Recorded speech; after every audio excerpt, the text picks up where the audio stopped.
नमस्कार विद्यार्थी मित्रांनो, इयत्ता 10वीच्या वर्गामध्ये आपलं स्वागत। आज आपण भूमिती म्हणजे गणित भाग 2 पायथागोरसचा सिद्धांत किंवा पायथागोरसचे प्रमेय असं प्रकरण 2चं नाव आहे आणि अतिशय महत्त्वाचा हा प्रमेय आहे।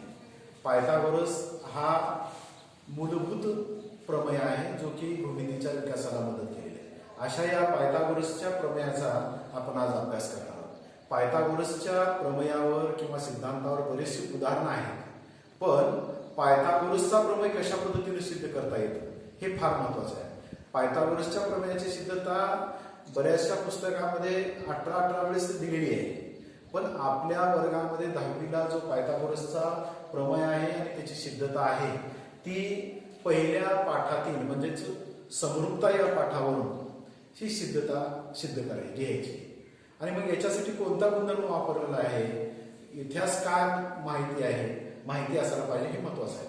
मी ते एक वाक्य लिहिलंय, काटकोन त्रिकोणाची समरूपता हा प्रमेय आपण पहिल्या पाठामध्ये शिकलेला आहे आणि त्याचा थोडासा उहापोह या पाठाच्या सुरुवातीला केलेला आहे। काटकोन त्रिकोणाची समरूपता म्हणजे काय की काटकोन त्रिकोणामध्ये जर कर्णावर लंब टाकला असेल तर त्या काटकोन त्रिकोणासोबतच दुसरे नवीन 2 काटकोन त्रिकोण तयार होतात आणि ते होणारे 2 काटकोन त्रिकोण आणि मूळ मोठा काटकोन त्रिकोण हे तिघही परस्पराशी समरूप असतात। हा एक गुणधर्म अतिशय महत्त्वाचा आहे, तो माहिती पाहिजे आपल्यासाठी आणि त्याच्या आधारेच ही सिद्धता लिहिणार आहोत। आता आपण सुरुवात करूया पायथागोरसचा प्रमेय।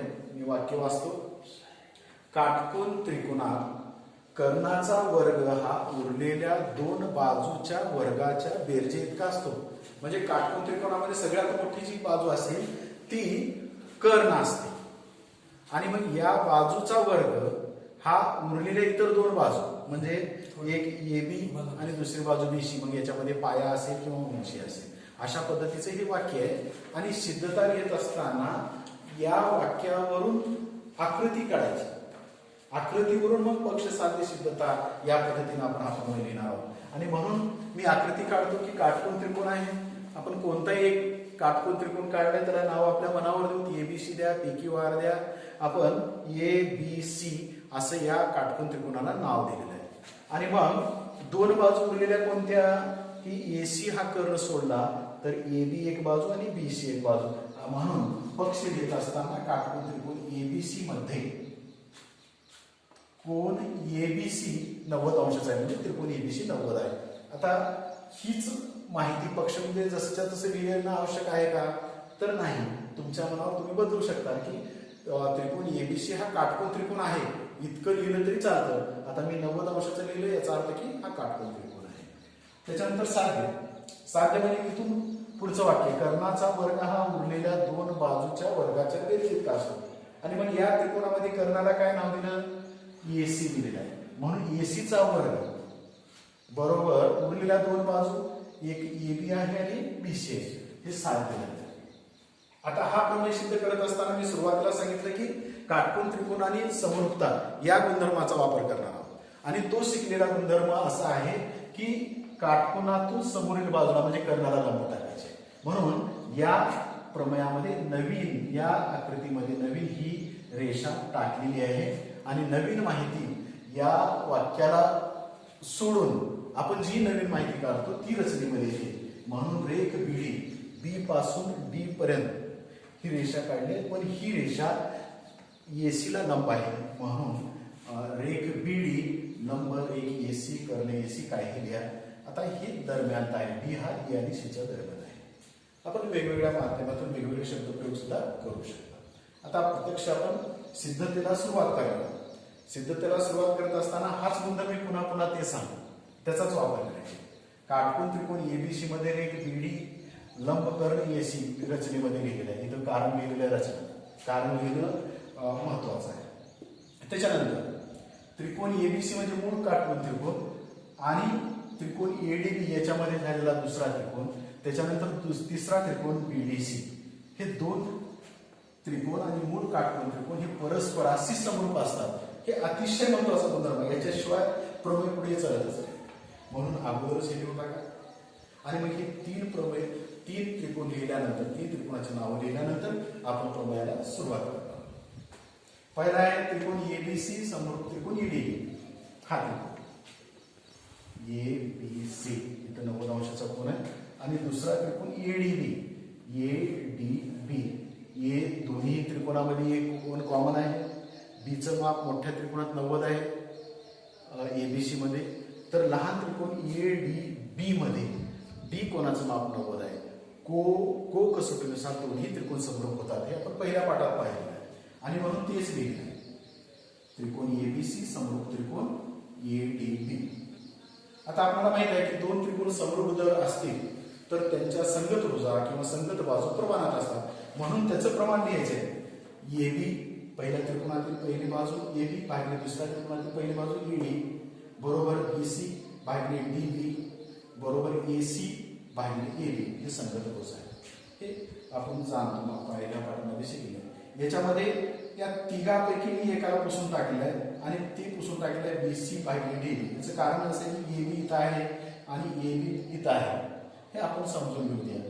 इतकंच लिहिल्यानंतर आता त्रिपा गुणाकार करा. एबी गुणिले एबी एबीचा वर्ग आणि एडी गुणिले एसी किंवा एसी गुणिले एडी हे समीकरण नंबर 1 या सिद्धतेमधला हा पहिला भाग सांगतो.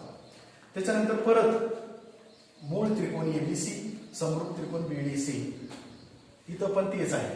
इथं बी कोण 90 अंशाचा आहे आणि बीडीसी मध्ये डी कोण 90 अंशाचा आहे आणि एबीसी मधला कोण आणि बीडीसी मधला सी सामायिक कोण समान असल्यामुळे कोको कसोटीनुसार परत हे दोन त्रिकोण समरूप होतात. इथं सांगितलं.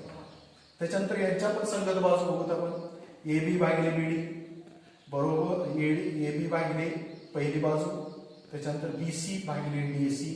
त्याच्यानंतर एसी भागिले बीसी ह्या संगत बाजू. पुन्हा इथं सांगितल्याप्रमाणे याच्यामध्ये कोणतं तरी एखादा कट करून टाका पुसून टाका. कसं काय पुसून टाकायचं तर ज्यावेळेस समान कुठेतरी दिसेल या गुणोत्तरामध्ये अंश किंवा छेद समान असतील त्याला ठेवा. इथं एबी भागिले बीडीचा काही संबंध नाही. बीसी बीसी समान आहे म्हणून हे दोन गुणोत्तर घ्या. बीसी भागिले डीसी बरोबर एसी भागिले बीसी त्रिपा गुणाकार करा. बीसी वर्ग बरोबर एसी गुणिले डीसी समीकरण नंबर 2 हा दुसरा भाग सांगतो. आता आपण सिद्धतेच्या शेवटच्या टप्प्यात जातो. समीकरण 1 आणि 2 तयार झाले. एक समीकरण आहे एबीचा वर्ग बरोबर एसी गुणिले एडी आणि दुसरा आहे बीसी वर्ग.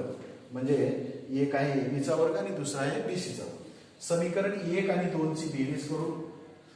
बेरीज केल्यानंतर एबी चा वर्ग अधिक बीसीचा वर्ग डाव्या बाजूचे दोन्ही शब्द घेतलेले तर उजव्या बाजूचे दोन्ही समीकरणाच्या बाजू घ्यायचे अशा पद्धतीने लिहिलेलं आहे. हेच एसी गुणिले ईडी गुणिले एसी मागे पुढे झालं तरी चालतं. या दोघांमध्ये हा एक भाग आणि हा एक भाग या दोन्ही भागाची बेरीज करायची. बेरीज करत असताना दोघांमध्ये सामायिक बघा इथे एसी म्हणून कॉमन काढू. उरलं काय एडी अधिक डीसी. एसी तर एडी अधिक डीसी हे बघा एडी अधिक डीसी या दोघांची जर बेरीज केली तर किती होईल एसी इतकी होईल. म्हणून याच्याबद्दल एसी हे फार महत्वाचं आहे. इथं लक्षात येणार नाही की एडी अधिक डीसी बरोबर कसं एसी अनुभवा. तर या दोघांची बेरीज केली आहे. इथं लिहिलेलं आहे आकृतीवर. मग एसी गुणिले एसीचा वर्ग या बाजूचं समीकरण जसं तसं लिहिलं एबीचा वर्ग अधिक बीसीचा वर्ग बरोबर एसी वर्ग. आपण समीकरण थोडंसं सुलट पद्धतीनं मांडू. एसी वर्ग अगोदर घेतलेला आहे त्याच्यानंतर एबी वर्ग अधिक बीसी वर्ग म्हणजेच कर्ण वर्ग. एसी हा कर्ण आहे या काटकोनाचा. त्याच्यानंतर एबी म्हणजे उंची आणि बीसी म्हणजे पाया. कर्णवर्ग बरोबर उंची वर्ग अधिक पाया वर्ग. कधी कधी त्याला कर्णवर्ग बरोबर पाया वर्ग अधिक उंची वर्ग म्हणतात. म्हणजेच काटकोन त्रिकोणात कर्णाचा वर्ग हा उरलेल्या दोन बाजूच्या वर्गाच्या बेरजेत असतो. म्हणजे एबी आणि बीसी अशा पद्धतीचा हा प्रमेय करता येतो. याच पद्धतीने यावर अनुसरून आपल्याला सराव संच 2.1 सोडवायचं आहे.